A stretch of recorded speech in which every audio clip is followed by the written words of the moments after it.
संकीर्तनं नरं चैव नरोत्तमं देवी सरस्वती व्यासं ततो जयमुदीरयेत् नष्टप्रायेषु अभद्रेषु नित्यं भागवतसेव्या भगवती उत्तमश्लोके भक्ति भवति नैष्टिकी कृष्णाय वासुदेवाय देवकीनन्दनाय च नन्दगोपकुमाराय गोविन्दाय नमो नमः। मूकं करोति वाचालं पङ्गुलङ्घते गिरिं यत्कृपातमहं वन्दे परमानन्दं माधवं श्रीचैतन्येश्वरं श्रीगुरुदीनतारिणं। श्रीमद्भागवत पुराण पंचम स्कंद अध्याय 24। राहु आदि की स्थिति अतलादि नीचे के लोगों का वर्णन। श्री सुखदेव जी कहते हैं, परीक्षित कुछ लोगों का कथन है कि सूर्य से 10,000 योजन नीचे की ओर राहु नक्षत्रों के समान घूमता है। इनसे भगवान की कृपा से ही देवत्व और ग्रह तत्व प्राप्त किया है। स्वयं यह सिंहिका का पुत्र असुराधम होने के कारण किसी प्रकार इस पद के योग्य नहीं है। इसके जन्म और कर्मों का हम आगे वर्णन करेंगे। सूर्य का जो अत्यंत तपता हुआ मंडल है उसका विस्तार 10,000 योजन बतलाया जाता है। इसी प्रकार चंद्रमंडल का विस्तार 12,000 योजन और राहु का 13,000 योजन। अमृत पान करते समय राहु देवता के भेष में सूर्य और चंद्रमा के बीच में आकर बैठ गया था। उस समय सूर्य और चंद्रमा ने इसका भेद खोल दिया। उस वैर को याद करके वह अमावस्या और पूर्णिमा के दिन उन पर आक्रमण करता है। यह देखकर भगवान ने सूर्य और चंद्रमा की रक्षा के लिए उन दोनों के पास अपने प्रिय आयु सुदर्शन चक्र को नियुक्त कर दिया है। वह निरंतर घूमता रहता है, इसलिए राहु उसके असह्य तेज से उद्विग्न और चकित चित्त होकर मुहूर्त मात्र उसके सामने टिक कर फिर सहसा लौट जाता है। उसके उतने देर उनके सामने ठहरने के योग को ग्रहण करते हैं। राहु से 10,000 योजन नीचे सिद्ध, चारण, विद्याधर आदि के स्थान हैं। उनके नीचे जहाँ तक वायु की गति और बादल दिखाई देते हैं अंतरिक्ष लोक है। वहाँ यक्ष, राक्षस, पिशाच, भूत और प्रेतों का विहार स्थल है। उससे नीचे 100 योजन की दूरी पर पृथ्वी है, जहाँ तक हंस, सिद्ध, बाज, गरुड़ आदि प्रधान पक्षी उड़ सकते हैं, वहीं तक इनकी सीमा है। पृथ्वी के विस्तार, स्थित आदि का वर्णन तो हो ही चुका। इसके भी नीचे अतल, वितल, सुतल, तलातल, महातल, रसातल, पाताल नाम के 7 भूगर्भ स्थित लोक है। एक के नीचे एक 10,000 योजन की दूरी पर स्थित है। इनमें से प्रत्येक की लंबाई चौड़ाई भी 10,000 योजन की है। ये भूमि के बिल भी एक प्रकार के स्वर्ग ही है। इनमें स्वर्ग से अधिक विषय, भोग, ऐश्वर्य, आनंद, संतान, सुख, धन, संपत्ति है। यहाँ के वैभवपूर्ण भवन, उद्यान, क्रीड़ा स्थल, दैत्य, दानव, नाग, तरह तरह की मायामयी क्रीड़ाएँ करते हुए निवास करते हैं। ये सब गृहस्थ धर्म का पालन करने वाले हैं। उनके स्त्री पुरुष, बंधु बांधव और सेवक उनसे बड़े प्रेम करते हैं और सदा प्रसन्नचित रहते हैं। उनके भोगों में बाधा डालने की इंद्र आदि भी समर्थ नहीं है। महाराज, उन बिलों में मायावी मैदानों की बनाई हुई अनेक पुरियाँ जगमगा रही हैं, जो अनेक जाति के सुंदर सुंदर श्रेष्ठ मणियों से रचे हुए चित्र विचित्र भवन पर कोटे, नगर द्वार, सभा भवन, मंदिर, बड़े बड़े आंगन, गृहों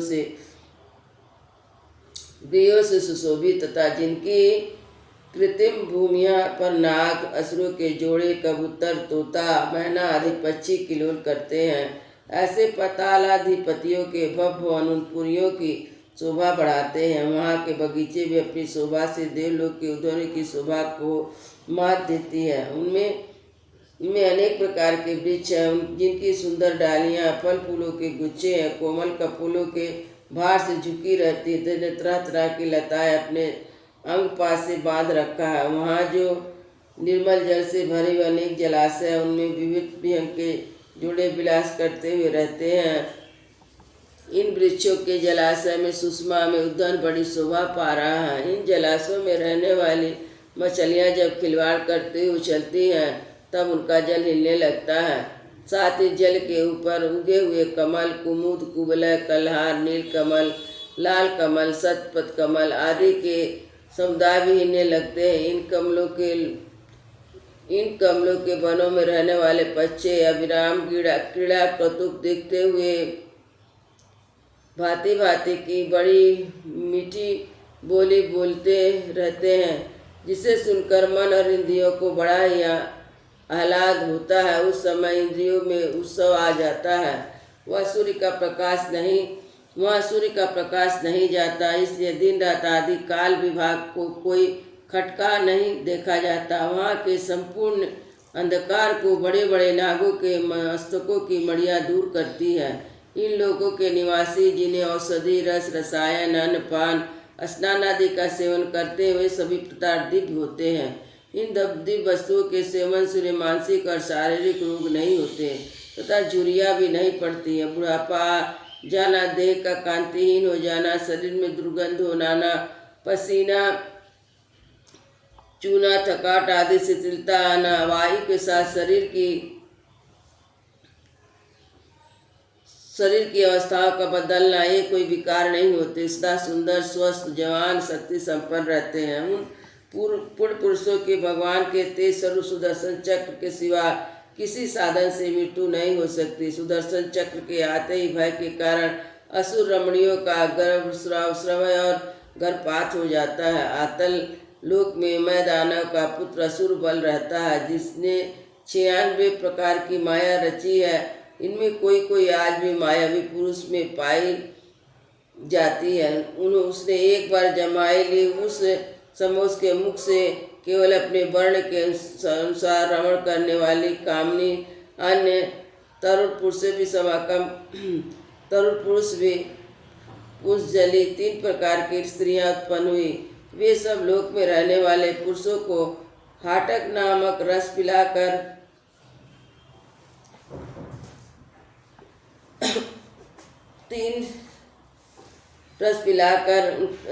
समर्थ बना देती हैं। फिर उनके साथ अपने हाव भाव, चितवन, प्रेममयी मुस्कान, प्रलाप, आलिंगन आदि द्वारा यथेष्ट रमण करती हैं। उस आटस रस को पीकर मनुष्य मंदास सा हो जाता है। अपने 10,000 हाथियों के समान बलवान समझकर मैं ईश्वर हूँ, मैं शुद्ध इस पर बढ़ बढ़कर बातें करना लगता है। उसके नीचे भीतर लोक में भगवान हाटकेश्वर नामक महादेव जो अपने पार्षद भूतगणों सहित रहते हैं। वे प्रजापति के सृष्टि के वृद्धि के लिए भवानी के साथ विहार करते रहते हैं। उन दोनों के तेज से वहाँ हाटकी नाम की एक श्रेष्ठ नदी निकली है। उसके जल को वायु प्रज्वलित अग्नि बड़े उत्साह से पीता। जब वह हाटक नामक सोना थूकता तो उससे बने आभूषणों को दैत्यराज के अंतरपूर्व स्त्री पुरुष सभी धारण करते हैं। बीतल नीचे सुतल लोक है, जिसमें महायशस्वी पवित्र कीर्ति विरोचन पुत्र बलि रहते हैं। भगवान इंद्र का प्रिय करने के लिए अदिति के गर्भ से बटु वामन रूप में अवतरित होकर उन्होंने तीनों लोक छीन लिए थे। फिर भगवान की कृपा से इसे उस लोक में प्रवेश हुआ। यहाँ उन्हें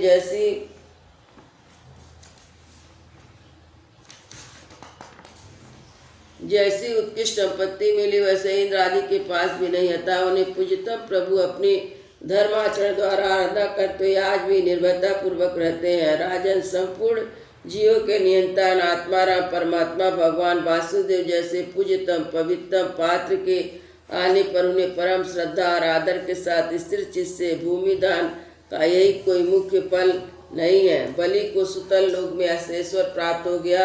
यह ऐश्वर्य तो अनित है, किंतु वह भूमिदान तो साक्षात मोक्ष का द्वार है।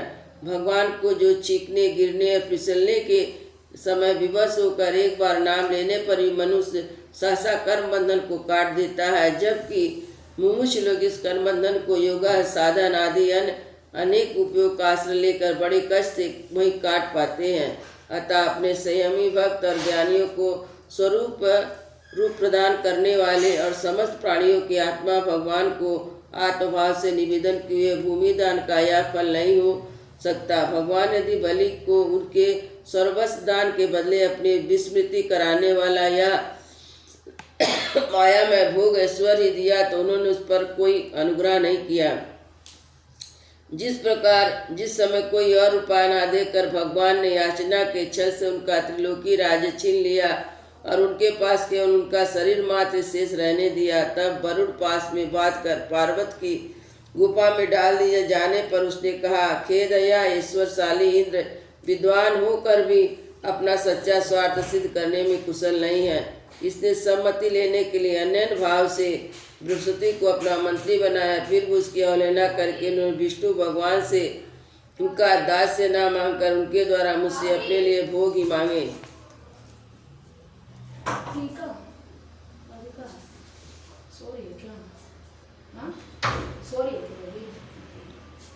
ये तीनों लोक में केवल एक मनवंतर तक ही रहते हैं, जो अंत काल का अवय मात्र है। भगवान के कैवन के आगे भला इन तुच्छ भोगों का क्या मूल्य। हमारे पितामह प्रहलाद ने भगवान के हाथों अपने हिरण्यकश्यप के मारे जाने पर प्रभु की सेवा का ही वर मांगा था।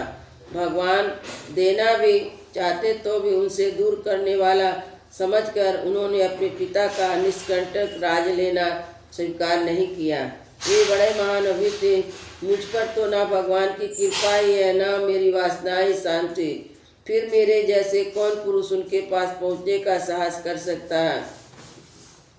राजन, इस बलि का चरित्र हम आगे अष्टम अध्याय में विस्तार से कहेंगे। अपने भक्तों के प्रति भगवान का हृदय दया से भरा रहता है, इसलिए अखिल जगत के परम पूजनीय गुरु भगवान नारायण हाथ में गदा लिए सुतल लोक में राजा बलि द्वारा सदा उपस्थित रहते हैं।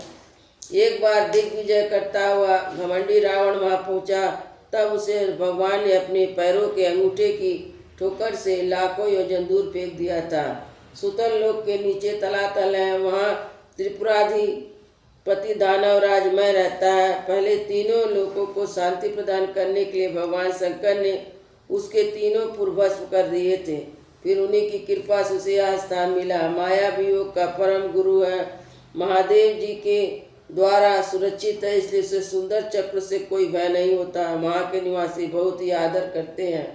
उसके नीचे महातल में कद्रु नामक उत्पन्न हुए अनेक सिरों वाला सर्पों का क्रोधवश नामक एक समुदाय रहता है। उनमें कुहक, तक्षक, कालिया, सुषेण आदि प्रधान है। उनके बड़े बड़े फन है। सदा भगवान के वाहन पक्षीराज गरुड़ से डरते रहते हैं, जो कभी कभी अपने स्त्री पुत्र और कुटुंब के संग प्रमत्त होकर विहार करते लगते हैं। उसके नीचे रसातल में पड़ी नाम के दैत्य दानव रहते हैं। वे निवात कवच, काले और हिरण्यापुरवासी भी कहलाते हैं। इनका देवताओं से विरोध है। ये जन्म से ही बलवान और महान होते हैं, किंतु उनका प्रभाव संपूर्ण लोगों में फैला हुआ है। उन श्री हरि के तेज बलाभिमान चूड़ हो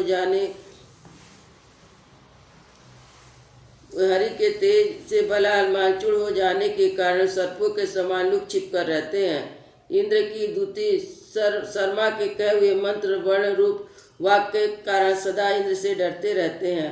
रसातल के नीचे पाताल है। वहाँ शंख, कुलिक, महशंख, श्वेत, धनंजय, दितराज, शंखचूड़, कंबल, अस्तर, देवदत्त आदि बड़े क्रोधी और बड़े बड़े फन वाले नाग रहते हैं। इनमें बासुकी प्रधान है। इनके किसी 5, किसी के 7, किसी के 10, किसी के 100, किसी के 1000 सिर हैं। इनके फनों की चमकती मणियाँ अपने प्रकाश से पाताल लोक का सारा अंधकार नष्ट कर देती हैं। वृंदावन बिहारी लाल की जय। जय श्री राम लला की जय। गुरु महाराज।